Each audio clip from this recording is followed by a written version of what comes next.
¿Cómo estás? ¿Bien? Está como estar en una sala de cine. Está súper cómodo estar sentado ahí. Yo le iba a decir que pase otro. Los vi ahí tocando bien. Toca bien usted, maestro, ¿eh?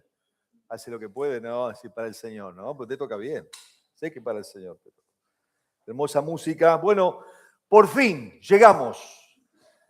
Tengo un montón de amigos acá, por muchos años, aunque yo hace 6 años que volví de afuera. Fui a comprar una caja de alfajores y tardé 20 años en traerla, así que esa fue mi historia.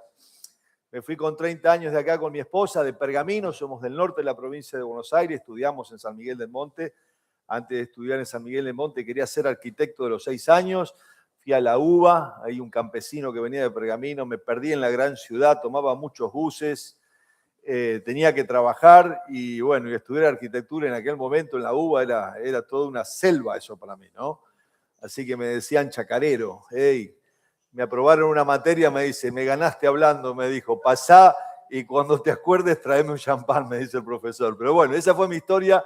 Pasamos la primera, la segunda, fue una linda experiencia, ¿no? Porque terminé el primer año y la verdad que no estaba bien, mi familia no era creyente, eran católicos muy acérrimos, pero y nací así, literalmente en un gueto de italianos. Mi abuelo era italiano, mis tíos, todo ahí crecí en el medio de eso. Así que convivir con la Iglesia Católica, comunión, confirmación, el vino del cura, el pan, todo tomábamos con mi hermano. Como toda familia de italianos, tengo un hermano de ojos claros y yo morocho. Él es el adoptado, yo no soy el adoptado, pero así crecimos y vinimos a Monte. Y el Monte, lo que era un concepto, que era Dios, porque nos acercábamos a Dios a través de una religión, cambió en una primera noche nomás de evangelismo, ahí en el año 84. Me dijeron Jesús te ama, y cambió para siempre nuestra vida. Me acuerdo de ese día, esa fue la decisión. El Espíritu nos transformó por medio de la preciosa sangre de Cristo, fuimos salvos, aprendimos los primeros hábitos de un discipulado exprés que te hace en el monte, ¿no? O sea, empezás a orar por los partidos de fútbol, empezás a orar por la comida, orar por todo. Y esto están todos locos, ¿no? Pero me convertí, empecé a vivir ese mundo, orar en la hora silenciosa y toda esa cosa. Así que volví a casa, mi mamá católica, todas las estampitas, inclusive la de Boca Junior, estaban todas ahí. Así que volví, ¿y qué le dije a la Tana? Llegamos, salimos a las 12 de la noche y llegamos como a las 6 de la mañana.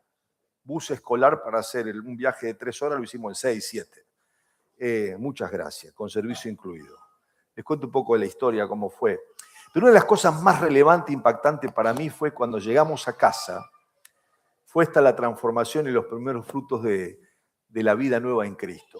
Es que mi mamá hizo una fuente de tallarines como para 40, pero éramos 2. Los puso, vino la Tana, los puso como a la 1:30, 2 de la tarde que nos despertamos.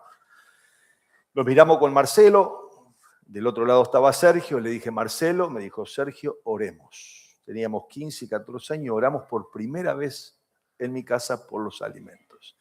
Y eso fue un impacto para mi mamá, mi papá era más duro, pero bueno, mamá se convirtió a los 3 años siguientes y papá en un musical de Palabra de Vida en Calle Corriente, donde yo actuaba ahí, porque para cantar no, pero sí para actuar. Entonces, todos los papeles que me dieron en Palabra de Vida fueron nunca de Jesucristo, nunca del apóstol del amor, siempre de Judas, de drogadicto, de hijo malo, así que una de esas fueron las obras que hice y mi papá se convirtió porque me reconoció, ese es mi hijo, dijo. Fue el primero que se convirtió, en 1.200 personas, por decirlo así, vino. Así que agradecemos a Dios, después vino la idea de ir a la universidad, fuimos a la universidad, terminamos primer año, pero sentía eso que necesitaba más, mi familia no era cristiana. Entonces ahí vinimos a una conferencia donde estaba Wendell Calder, un americano de pelo blanco, botas tejana, pantalón blanco, parecía un heladero el tío, pero espectacular. Y habló, then the devil, entonces el diablo. Y yo dije, wow. Entonces el diablo, y después habló otro mensaje que era leche de vacas contenta. Y quise entender que eran las vacas que estaban al lado de un ferrocarril no producían leche, pero las vacas que estaban en una pastura diferente producían mejor leche. De esos 2 mensajes me quedaron. Después me hice muy amigo de él, ya está con el Señor. Pero fue ese mensaje que dije, ¿por qué no prepararme en la palabra del Señor? Ir contracorriente, ¿no? Porque estaba en la universidad No estaba metido en nada raro, pero sí lejos de Dios. Pero siempre la salvación en mi corazón y en la mente. Y ahí vino el primo de Nancy y tu yerno no, tu consuegro. Me fueron a visitar ahí al departamento y me acuerdo que bajé, yo estaba con gente, le dije, no hablen de Jesús. Mirá cómo estaba. Y se fue toda la gente, esperaron, se hicieron de paciencia, después me dijeron, negrito, todavía Dios tiene grandes cosas para vos. Fui año 88, así que me fui a estudiar un año y como buen tipo que le dice a la familia, le miente, un año y vuelvo a la universidad. Un año, 2, 3, 4 y después salí. En el año 92 me convertí en un hombre de negocio, viajé por todo el país y estando en la luna de miel, cosa que Dios tiene humor, nos llamó a la obra Portugal.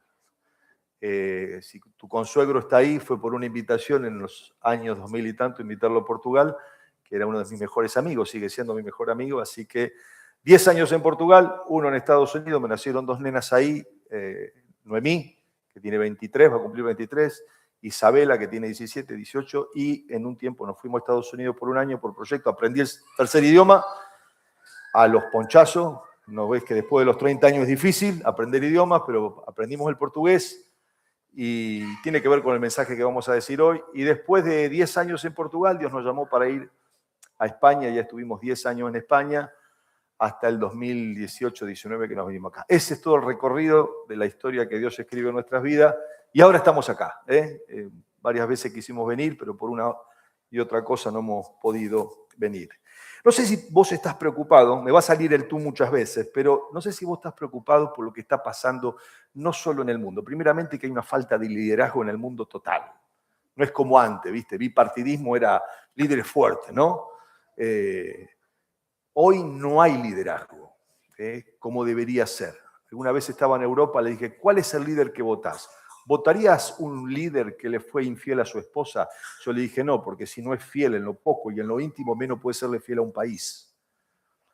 Pero nosotros tenemos un concepto muy business del liderazgo que se metió en la iglesia, es a cualquier precio, con tal que las cosas sucedan. Mirá que roba, no, pero trae gente. Entonces, todo se ha dado vuelta y esto tiene que ver también con el sistema que el diablo está usando, es a cualquier precio, porque a cualquier precio no da honra a Dios. Y se ha perdido lo que es estructural. El joven de hoy no tiene estructura. El joven se maneja por emociones, pero los adultos van manejándose por emociones y están muy distraídos. Esto es lo que está pasando a nivel liderazgo afuera, pero ha afectado a la iglesia. La iglesia se mimetiza con el mundo constantemente. Lo que tenemos en la iglesia es resultado de lo que viene de afuera. Lo que debería salir de la iglesia como plataforma de despegue debería ser completamente transformador para la sociedad. Warren Wiersbe tenía un libro muy viejo, vos te debes acordar, que decía La integridad en crisis. ¿Practica la iglesia lo que predica? Hace unos años atrás, 30 años, creo que escribió un libro espectacular. Y él decía, por muchos años, me olvidé que tenía gente ahí arriba. ¿Cómo están? ¿Bien? Bárbaro. Sí, miro para arriba también. Decía él, por muchos años la iglesia condenó el mundo por la suciedad, por la inmoralidad y por el pecado. Hoy el mundo condena a la iglesia por lo mismo. Entonces estamos en un estado de estructura rota, de una cuestión espiritualmente devastadora. Y es interesante, si entendés los tiempos y podés mirar con discernimiento, que hay una suerte de espiral diabólico. Es la banalización acá arriba del pecado, la doble vida, un poco acá y un poco, banalizamos el pecado. Y después hay una suerte de adormecimiento de la conciencia, que dice Hebreos, que por la cual Cristo murió por su sangre preciosa para limpiar la conciencia de obras muertas. Y tercero, no solo es banalizar el pecado y adormecer la conciencia, sino el último escalón es la naturalización de la depravación. Cuando ves esto, vas entendiendo cómo Satanás, no solo ahora y en los tiempos de Jesús, sino en los tiempos de Nehemías, el diablo tiende a entretenernos. Y si ves la historia de Nehemías, hay una cosa que si lees entre líneas, lo más importante no es el liderazgo de él, sino el carácter de él, porque antes de construir, como decimos ahí, una ciudad, reconstruyó su corazón. Y lo más espectacular de la vida de Nehemías está en su carácter, está en su intimidad con Dios, no en lo que hizo después. Cualquiera llena un estadio, creyente sin converso, pero carácter se funde en la intimidad con Dios. Y por eso muchos hombres caen hoy. Hombres que escriben muy bien, viven muy mal. Y hombres que hablan muy bien, viven muy mal. ¿Se puede? Sí que se puede. Se puede ser un depravado y predicar la palabra. Se puede. Lo hemos visto. Se puede escribir grandes libros de teología profundos y ser un depravado. Entonces a mí me gustaría llamar la atención en cuanto a esto y ir solo al capítulo 1 y hablar de esto de la integridad estructural.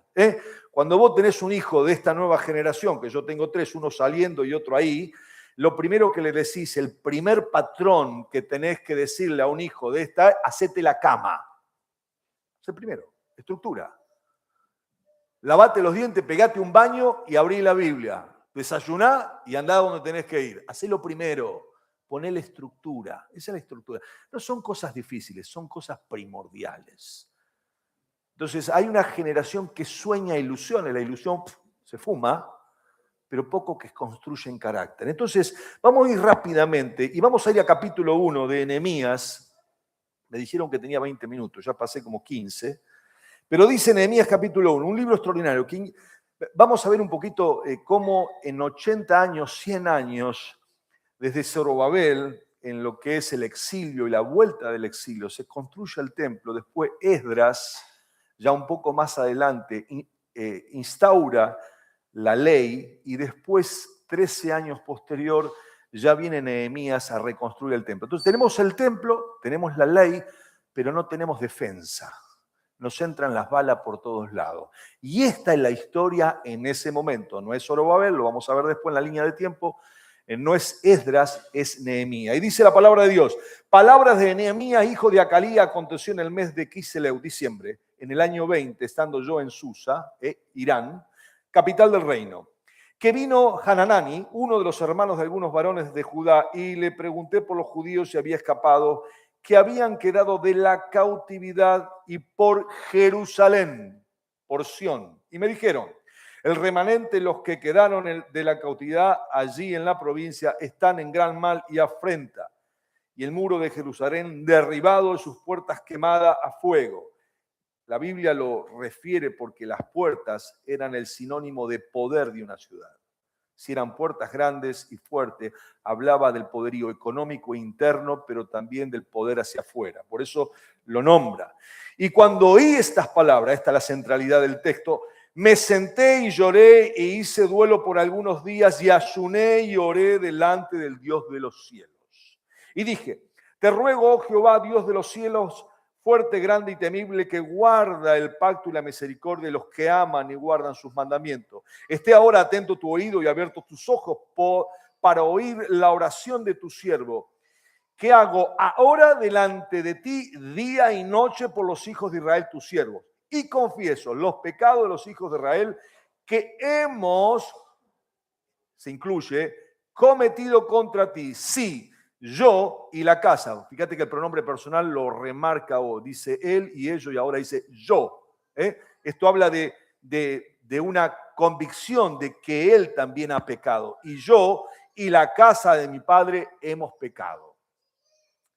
En extremo nos hemos corrompido contra ti, nos hemos guardado los mandamientos, estatutos y preceptos que diste a Moisés tu siervo. Acuérdate ahora de la palabra que diste a Moisés tu siervo, diciendo, si vosotros pecareis, yo dispersaré por los pueblos. Pero si os volvieres a arrepentir, si volvieres a Dios, si te volvés a Dios y a mí, guardaréis mi mandamiento y los pusieres por obra, aunque vuestra dispersión fuera hasta el extremo de los cielos, de allí os recogeré y os traeré al lugar que escogí para hacer habitar allí mi nombre. Ellos, pues, son tus siervos y tu pueblo, los cuales redimiste con tu gran poder y con tu mano poderosa. Te ruego, oh Jehová, que esté ahora atento tu oído a la oración de tu siervo y a la oración de tus siervos, quienes desean reverenciar tu nombre. Concede ahora, pues, buen éxito a tu siervo y dale gracia delante de aquel varón, porque yo servía de copero del rey. El copero del rey, un lugar de intimidad donde estaba en juego la vida, porque él probaba la comida, probaba el vino, cualquier cosa que le pasara a él era un filtro para cuidar la integridad del líder, en este caso del rey. Pero fue tanto lo que Dios hizo con este hombre, porque pasó de copero a constructor, de constructor a gobernador. No vamos a llegar hasta ahí, pero habla de un hombre con una estructura espiritual visible, que no solo era confiable para la iglesia, sino que era confiable para el mundo. Era un hombre que se podía usar y que se podía confiar y le podías confiar cosas. Pero lo vemos en estos versículos, en su oración, en su intimidad, queda registrado. Su carácter, sus acciones están ahí presentes. Es interesante pensar en este mundo, como hablamos, cómo el diablo en esencia es malo. Él vino para buscar, para matar, hurtar y destruir. En esencia el diablo es malo. Puede ser que estés entretenido en el templo con las actividades de Dios. Puede ser que estés cerca de Dios, pero lejos de su corazón.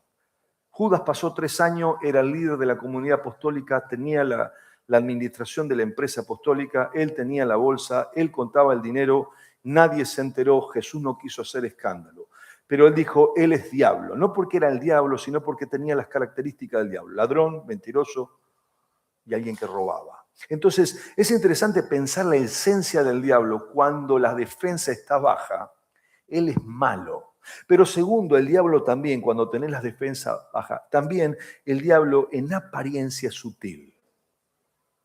No solo es que es malo en esencia, sino que en apariencia es sutil, porque se disfraza como ángel de luz, te vende el producto, te ayuda a comprar como un buen vendedor. No es agresivo, es sutil. Por último, vemos que también él, en su espíritu, es un gran cobarde, porque quien roba es cobarde. Y la Biblia lo dice también ahí en Santiago 4:7, Pedro 5:9. Resistí y él huirá, él huye. Tito también lo dice en cuanto a los ancianos y en la respuesta a los jóvenes hacia con la palabra con el diablo. Dice, él se irá avergonzado porque es cobarde. Entonces vemos a través de la Escritura que él no tiene poder sobre el creyente. Pero cuando tienen la defensa baja, Pablo lo dice en 2 Corintios capítulo 2, verso 11, así recuerda, que no ganes ventaja sobre él. No ignoramos las maquinaciones, la palabra es metodeia, método, no ignoramos la estrategia de Satanás para derribarte los muros. Entonces, cuando ves Nehemías, el diablo era diablo antes, era diablo ayer y eres diablo hoy. Sigue siendo diablo. No tiene la victoria sobre el creyente, pero tiene toda la influencia. Por eso dice la Escritura ahí en Juan 5, que estamos bajo el maligno. La idea que estamos bajo es que estamos inclinados, que estamos bajo presión. Nuestro corazón se puede ir si estamos entretenidos en las cosas de la iglesia, en las actividades evangélicas, pero no con el corazón de Dios. Y esto es para mí lo que hoy nosotros teníamos que hacer, un diagnóstico. Yo les invito a hacer un diagnóstico. ¿Les parece? Un diagnóstico en este capítulo. Vamos a ver de historia, me gusta la historia, me gusta la filosofía que hay detrás de la historia, pero me gusta sobre todo ir por la ruta del texto bíblico y ver que en la ruta del texto bíblico Dios construye en nosotros una casa espiritual. Y de eso es lo que vamos a hacer. Segunda cosa que queremos ver, quizás, no sé, ¿para dónde tengo? Está prendido, está en verde. ¿A dónde apunto?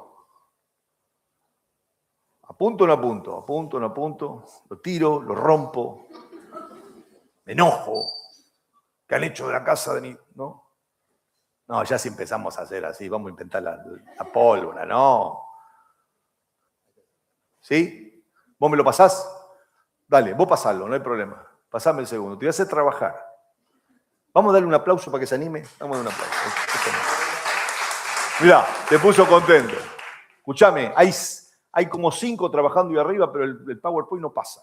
Fíjate, déjame que cuente una historia.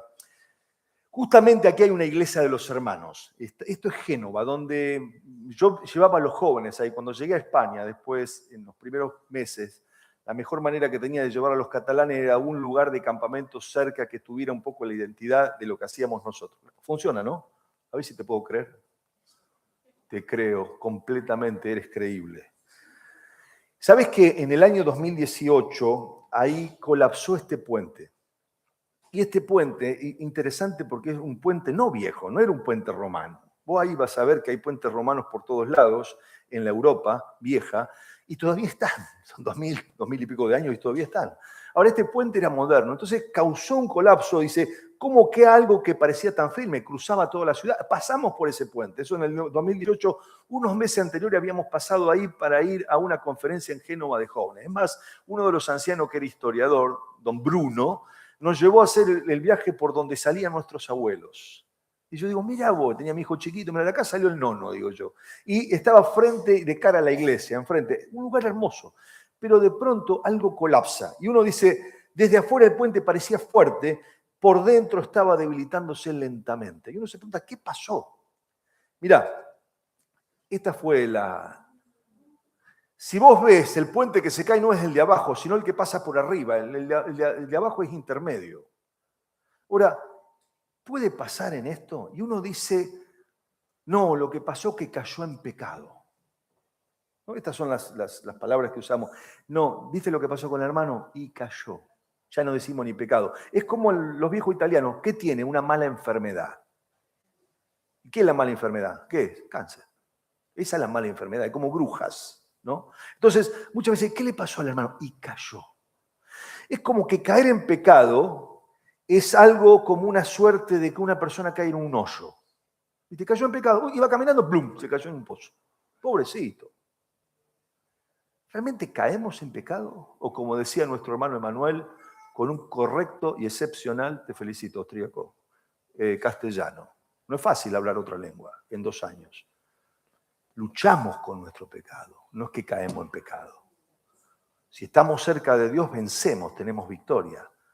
Y es lo que vos exponías hoy, es claro. Entonces, cuando decimos que caemos en pecado, es como que decimos que la persona repentinamente cayó, lo empujaron, ¿no? O enfatizamos como que el pecado visible casi siempre es el resultado de un proceso invisible. Y esto es lo que ha pasado quizás con el pueblo. Previo a eso, hay simplemente uno se va deslizando de a poco. Antes hubo pequeñas ocasiones, pequeños deslices, pequeñas atribuciones, pequeñas cosas inapropiadas que hacemos, hasta estar dominado completamente. El pecado público casi siempre comenzó mucho antes en lo privado. ¿Y qué pasó? Bueno, quizás como pasó en este pueblo y pasó en este mismo puente, podemos ver quizás una anatomía. ¿Cómo es el deterioro? Hay creyentes que se van deteriorando de a poco. Y entonces es menos oración, es menos sensibilidad espiritual. Entonces te das cuenta que no caes en pecado, sino que te vas deslizando. Y también hay más actividad y menos intimidad, ¿no? Porque uno lo ves en la vida de Judas. Y nos pasa eso. Yo si dijera hoy, levanta la mano, ¿te está pasando esto? A todos nos pasa esto. Es interesante cómo en un momento de estrés que vive la sociedad y vivimos como iglesia, el tema de la salud mental, que antes no existía, porque la salud mental era una cuestión genética, la persona iba al Open Door o lo ponían porque había nacido así o porque tenía un problema. Hoy la salud mental es exceso de información basura, eso es. La mente no da para más. Si vas a estar todo el tiempo frente a cosas puercas, la mente en un momento u otro. Por eso dice, no, los pibes caen. No, la cantidad de personas de mi edad y mayores que caen hoy. Hace poco cayó el segundo de una de las grandes universidades teológicas más reformada, o sea, fiel al texto. No me gusta dar nombre por respeto a la familia de las personas, ¿no? Pero no cayó por el sistema teológico errado, porque por lo visto hacían alarde de tener un sistema correcto. Cayó porque ese hombre en algún momento la teología la tenía correcta, pero la dependencia de Dios la tenía incorrecta. Muy bueno en la teología, muy malo en la privacidad. No hay ningún sistema teológico que te defienda. Tienen todos agujeros. No hay ningún sistema, mi querido. Cuando las papas queman, lo primero que sale del corazón es la lucha que tengo con el pecado. La teología queda en las bibliotecas. Y las iglesias se siguen dividiendo por eso. Porque no hemos entendido a Cristo y su plenitud, decía Pablo. No hemos entendido que la nueva cultura del cristianismo se basa en la humildad, se basa en la mansedumbre, control de las emociones, y en la paciencia resistir a pie. Por eso nos dice solícito sin guardar la unidad en el vínculo. La palabra solícito es en inglés mucho más profunda. ¿Sabes por qué? Porque dice no escatimes esfuerzo para guardar lo que Cristo creó, que es la unidad. La iglesia no ha creado la unidad. La iglesia debe guardar la integridad de la unidad. De esto se trata. Efesios capítulo 4, 1, 2, 3 y 4. Si quieres seguir leyendo no hay problema, le va a ser bien. Pero de esto se trata la palabra. El deterioro, el caer en pecado no viene de un día para el otro. Y me encanta pensar en este hombre de Dios que era Nehemías, que entendió el Cristo de capítulo 13 de Juan, ¿no? Lo entendió no porque lo leyó, pero digo, lo anticipó. Tantos libros que se escriben de liderazgo, tanta cosa, tanta sanata. Permítame, esta palabra no la uso hace mucho. Tanta sanata, tanto folclore hablando de liderazgo. ¿Para qué? Si era un lebrillo, agua, una toalla y arrodillarte delante de Judas para lavarle los pies. La mente quería decir otra cosa, no los pies. Suena más folclórico, pero son los pies. Eso es liderazgo. Si yo, el maestro y el Señor, hago esto, ¿por qué nosotros? ¿Por qué inventamos tanto del liderazgo? La gente cae no por falta de información, por falta de intimidad. Por eso cae la gente.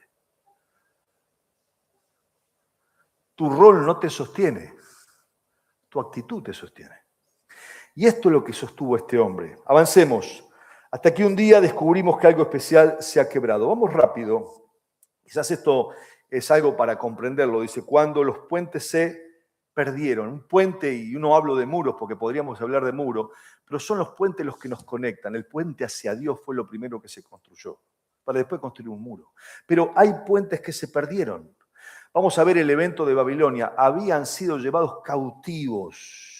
El templo fue quemado, los muros derribados y el pueblo exiliado. En el mundo antiguo, una ciudad sin muro era una ciudad sin identidad. No había puertas, no había muro, no había defensa, no había poderío. No te podés defender de nada, no podés dar lo que no tenés. Israel perdió su seguridad, su estabilidad, su conexión nacional. Eran puentes rotos. Este hombre estaba roto. Porque los puentes no se habían caído porque la mezcla era mala o el cemento era malo. Los puentes se cayeron por cuestiones de pecado. El deterioro, la anatomía del deterioro fue poco a poco. Entonces, desde el exilio, así como Daniel vio lo que estaba, escuchó y fue movido a misericordia. Pero fue movido a misericordia no con un dedo acusador. Llega, ora, clama, espera y no le dice a nadie la visión. Capítulo 2 es extraordinario. 3, 4, 5, 6, 7 y el 8 es una obra de arte, si vas por ahí. Pero este capítulo nos habla de esto que o le llamamos estatigrafía, ¿no? Que es, cuando uno habla de esto, es la rama de la geología que estudia los estratos. Cuando vos vas a Canaán y vas a visitar la tierra prometida que fluye de leche y miel, te parás ahí y te van a mostrar un altar de los cananeos.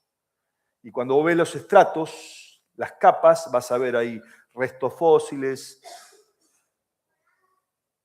tiempos climáticos que pasaron, cultura, ves historia, y en cada estrato te va hablando de lo que pasó, pero llegás al trasfondo y ves que había paganismo antes de Israel. Entonces, cuando ves los estratos de la historia, ves que la primera cosa que pasó fue la reconstrucción del templo porque no había adoración, pero también fue la instauración de la palabra porque no había palabra. Pero lo que le preocupaba a Nehemías es que no había defensa. No llegaba con el culto. Amados hermanos, calculo que muchos de ustedes hacen un tiempo devocional, ¿no? Media hora, una hora, no llega con eso. No alcanza. Usted viene acá a la iglesia, no alcanza con eso. A la reunión de oración, no alcanza. Hoy yo lo habré escuchado Avui, decían los catalanes, que venir a la reunión de oración. ¿Por qué esa era la reunión de oración? Venían y si no venía el miércoles era un déspota incrédulo porque no venía a la reunión de oración junto con los hermanos. La pregunta que dice, ¿vos orás en tu casa? No. No llega con la reunión de oración, no llega con el devocional de una hora. Porque el diablo trabaja 24/7. No llega. Tus hijos están expuestos al pecado 24/7 y vos también. Entonces, hagamos una estructura espiritual correcta y lo tenemos en la historia. Entonces, Jerusalén tenía religión, pero seguía vulnerable. Puse en una frase, cuando un pueblo pierde el lenguaje de Dios, no deja de perder la religión, pero pierde la idea de entender a Dios. No perdés la religión, seguís siendo religioso. Pero cuando vos perdés realmente el lenguaje de Dios, ¿y por qué digo esto? Porque es interesante lo que vemos acá. Hay iglesias, hay comunidades de fe que construyen sobre escombro. Déjala pasar. Mirá, ¿sabés las veces que le dije a Dios por qué me trajiste? En estos últimos 6 años han sido... ¿Cómo lo hemos llorado con mi esposa y con mis hijos? Una frase de mi esposa me marcó, me dio ganas de preparar las valijas y irme de Argentina. Una mujer santa que me ha acompañado, que hemos disfrutado, que ha armado y desarmado valijas, no teniendo necesidad de hacerlo. Que hemos tenido que aprender idiomas, armar, ver, llegar al lugar sin que nos reciban y volver a construir, solo por un llamado. Pero llegar a un lugar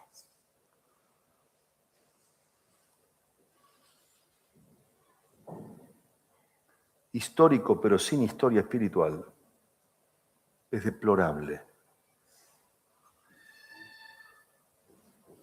Y no es lo que pasa donde sirvo, sino lo que pasa donde sirvo y afuera. Pecados feos, pecados horribles. Nada me sorprende. Pero me acuerdo en un momento de entrar al cuarto y verla llorar.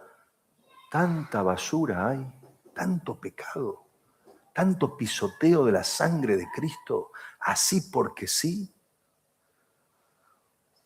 Cuando volvés para atrás ves que alguien le dijo, bueno, está bien, pecó, tapalo, vení, habla conmigo, que nadie se entere. Tapás y tapás y tapás. Y nos encanta Hebreos capítulo 4, verso 12, ¿no? Porque la palabra de Dios es más cortante que espada y llega y transforma. Pero el 13 te lo olvidás. ¿Sabes por qué? Porque el 13 dice que salen todas las cosas a luz y no hay cosa creada que no sea manifiesta en su presencia. Y lo he comprobado, lo he vivido, me dio miedo, me levantaba de noche, estaba atemorizado. Cuando ves que la gente peca gratis y después se lleva puesto no el colectivo, los hijos, el ministerio, la vida, la esposa y todo. Gente que ha servido a Dios sin estructura espiritual. Farsantes de la fe. Oh, son soldados caídos. No, hermano, usted y yo somos soldados caídos. Cuando se deprime, cuando le va mal. Son obreros descalificados. La gente que peca gratis no es obrero, soldado caído. No le ponga etiqueta. No es un acto de misericordia. Porque vos decías, Emanuel, es horrenda cosa caer en manos del Dios vivo. Claro, claro. Y si a vos te da lo mismo, no es un obrero, un soldado caído. Es un obrero descalificado. Es un heraldo, como decía Pablo, no vas a hacer que yo siendo heraldo sea eliminado. Pablo está diciendo en 1 Corintios, no vas a hacer que el que dicte las leyes no las viva. Sos descalificado, no sos soldado caído. Cuidado, porque con ese verso matamos la santidad. Si es que se puede. Estamos en crisis, hermanos. Dígamelo, estamos en crisis. Estamos en crisis. Y para mí esta la mayor brecha que vemos. El muro de Jerusalén está arriba. El texto hebreo indica una ruina prolongada. El pueblo se había acostumbrado a vivir con los muros caídos. El mayor peligro espiritual no es caer, es acostumbrarse a vivir en medio de las ruinas. No se puede construir sobre ruinas. Rápidamente, antes de construir los puentes hacia otros Dios, Dios construye puentes dentro de nosotros. Sobre toda cosa guardada, guarda tu corazón. Mira, son 3 principios rápidos que quiero dar a modo de conclusión. Por eso me tomé más tiempo en la introducción. Señor, dame el favor tuyo para poder construir los muros, pero te he pedido perdón, porque yo he pecado, porque este pueblo ha pecado. Había una convicción de pecado. No era una cuestión de salvación, era una cuestión de santificación. Filipenses capítulo 4, verso 2. Dice Pablo, aún más en mi ausencia, trabajad en vuestra salvación con temor y temblor. Temor, reverencia a Dios, temblor, cuidado de tu corazón. No habla de cuidar la salvación o trabajar en la salvación como quien la pierde, sino es trabajar en la salvación como quien la respeta. Porque Dios produce el querer como el hacer cuando la respeta. No haya entre vosotros contiendas o murmuraciones, sino como luminares. ¿Te das cuenta lo que es? cuando vos respetás la salvación, lumbrás. El luminar es una estrella, es un elemento sostenido que se ve en medio de una generación perversa. Pero cuando la iglesia no alumbra, se disipan las tinieblas. Se mezclan las tinieblas. Por eso Jesucristo cuando vino dice, mientras estamos en el mundo somos luz del mundo. La luz alumbra, sana y disipa las ansiedades. De esto se trata este texto. Hermoso texto. Sobre toda cosa guardada, dice Proverbio, guarda tu corazón. Sobre toda cosa custodiar, ministerio, roles, familia, guarda tu corazón porque de él mana la vida. De él salen los sueños que glorifican a Dios. De él salen las cosas que realmente son representativas para Dios. De él salen las cosas que realmente bendicen a las personas. Si tuviéramos que hacer una ingeniería de todo esto y una pausa espiritual, yo te voy a pedir en esta mañana que hagamos una pausa espiritual. Mira, hay como 2 o 3 puntos más para hablar. Los voy a dejar para otro día. Pero me gustaría detenerme aquí y pensar en que esto es lo que necesita la iglesia del Señor. Hacer una pausa. Una pausa para sentarse, salir de la inercia del piloto automático y salir del activismo y parar y decir cómo estoy delante de Dios. ¿Cómo estoy? ¿Soy realmente lo que digo? Decía Noah Stott, otro autor, dice, lo que realmente, Tozer, ahí está, me vino a la mente. Tozer decía, lo que sos realmente en la intimidad, eso eres, no eres otra cosa. Lo que realmente sos en la intimidad, eso eres. No eres otra cosa. Y sentarse delante de Dios es ver esto. Es detenernos de la inercia que venimos, parar y pensar cómo estoy delante de Dios, cómo es mi tiempo con Dios.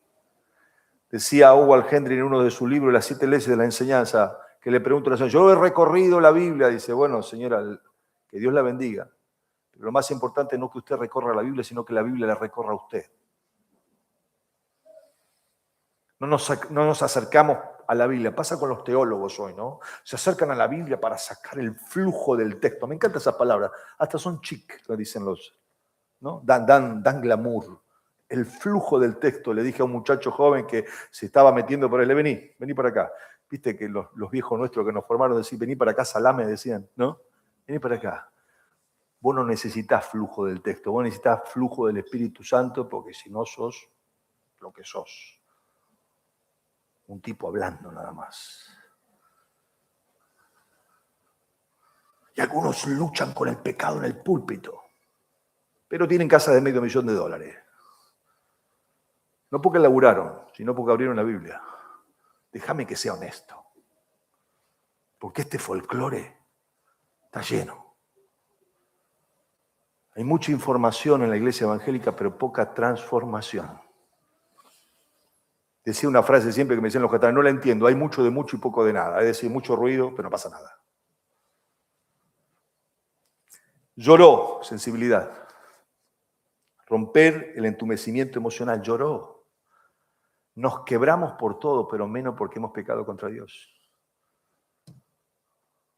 No se trata de llorar arriba del púlpito. Se trata de llorar donde nadie te ve. No somos generadores de lágrimas de cocodrilo. En la intimidad con Dios lloramos por lo que lloramos. Tanto pecado hay. Hizo duelo. Una de las cosas que más me causaban cuando era joven impresiones que había pecado a alguien, decía, hay que seguir, vamos por lo próximo. Tenemos que salvar a la gente. En todo pasa, en las iglesias, en todos lados pasa, en todas las comunidades de fe. Digo, pero pará que se reventó, que mató a la familia, no vamos por más cosas. Y cuando vos le preguntás, lo mejor está por venir, estas son frases nuestras, somos muy argentinos en esto, ¿no? Y uno dice, ¿qué no? Porque tenemos un evento, es lo mejor que está por venir, lo mejor que está por venir es Cristo, no hay otra cosa. Es más, usted no tiene que llegar a ningún lado, usted llegó, es salva y la gloria le espera. Usted tiene que disfrutar, como decía un filósofo español, disfrute del viaje, eso es la vida. Sepa llegar. No pague peaje para llegar antes, porque no tiene que llegar antes. Va a llegar con fecha de caducidad cuando Cristo lo determine, pero llegue bien. Porque llegar solo en la vida es un desperdicio. Habiendo sido heraldo, quedarse solo es un desperdicio en la vida. Si me preguntás cuál es mi prioridad, pregúntame cuál es mi prioridad. Mi esposa y mis hijos. El resto viene después. El resto viene después. Ida y vuelta, se habla de todo, se filosofa de todo. Se pide perdón y nos equivocamos como papá y le pedimos perdón a nuestros hijos. Pero de esto se trata. De que tu hijo vaya caminando con vos y te dice, viejo, ¿hasta cuándo vas a aguantar? Y luego agarras y sos un fenómeno, boludo. Dale, para un poco. Y eso que hablamos y vamos, pero me encanta. Dice mi señora, habla con él porque está preocupado. Siempre vamos y tomamos un café. Hablamos y hablamos de todo, de fútbol, teología. Lo único malo que se me hizo de Vélez y es socio de Vélez. No me pregunte por qué, pero me salió mal el discipulado. Pero ahí vamos. Por lo menos dice, porque es muy parecido al Barcelona. No tiene nada que ver con el Barcelona, pero bueno. Ahora ya habla como un argento. Le digo, te quiero agradecer. ¿Por qué? Porque mamá me dijo esto, que estabas preocupado por papá. Decime, negro, ¿qué es lo que te preocupa? No, viejo. Ok. Vos viste, no hay nada de duda en esto y en esto y en esto. Pero nada, estoy preocupado, nada más. Un abrazo, un beso, lágrima entre los dos. Le digo, gracias. Gracias por hacerme bien. Gracias. Necesito que el que me conoce adentro me diga, estoy preocupado por vos. Hace una pausa. Hace una pausa. Oró y ayunó en dependencia, reconocer la incapacidad humana para reconstruir. Amados, termino con esto. Usted no va a hacer nada de lo que Dios quiera que usted haga o no haga. No va a hacer más. Dios le permitió al diablo hasta ahí. Y en un momento de escándalo en la mesa de la comunión le dijo a Judas, lo que vas a hacer, hazlo pronto. Y nadie se enteró. Usted no va a hacer más allá de lo que Dios quiera que usted haga. Quiero terminar con esto. Había mucho para decir, pero no quiero tomar más tiempo. Todos estamos en las manos de Dios. Quiero que mire acá, por favor. Todos estamos en las manos de Dios. No en las manos del ministerio, no en las manos de su familia. Todos estamos en las manos de Dios. Usted tiene dos cosas en esta mañana. No mire para atrás, porque para atrás hay muros caídos. Para atrás siempre tiene un culpable. Para atrás tiene ganas de cortarle la cabeza a alguien. ¿A que sí? Como dicen los españoles. ¿A que sí? ¿A que sí? ¿Sí? Siempre hay alguien para cortarle. Siempre hay alguien para echarle la culpa. ¿Sí? Siempre hay alguien que te hizo mal. ¿Sí? Pero usted está en las manos de Dios. ¿Amén? Tiene dos cosas para en esta mañana hacer. O se amarga o se goza. Nada más. Porque el gozo del Señor es mi fortaleza. O se amarga o se goza. Amén. Terminamos. Bendito Dios. Gracias por esta mañana. Y gracias por poder ir por este texto, Señor. En este capítulo histórico. Donde había templo, donde había palabra, pero faltaba defensa.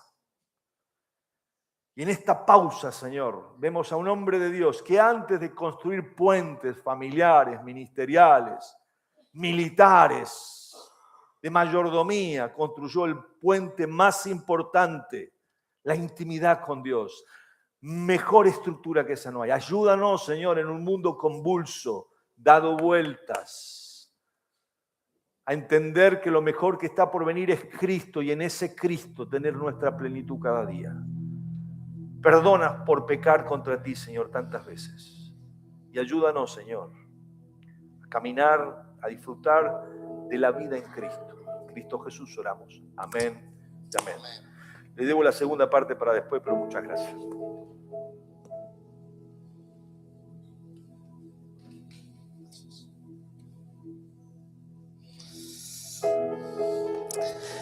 Amén, amén. Hemos sido desafiados por la palabra. Y la verdad que nos vamos con este gran desafío en nuestro corazón para esta semana que comienza. Hermanos, que el Señor les bendiga, que tengan una hermosa semana. Dios mediante nos estamos reencontrando el próximo domingo, aquí a las 10 de la mañana y a las 11 con la segunda reunión. Que pasen un buen domingo, que el Señor les bendiga.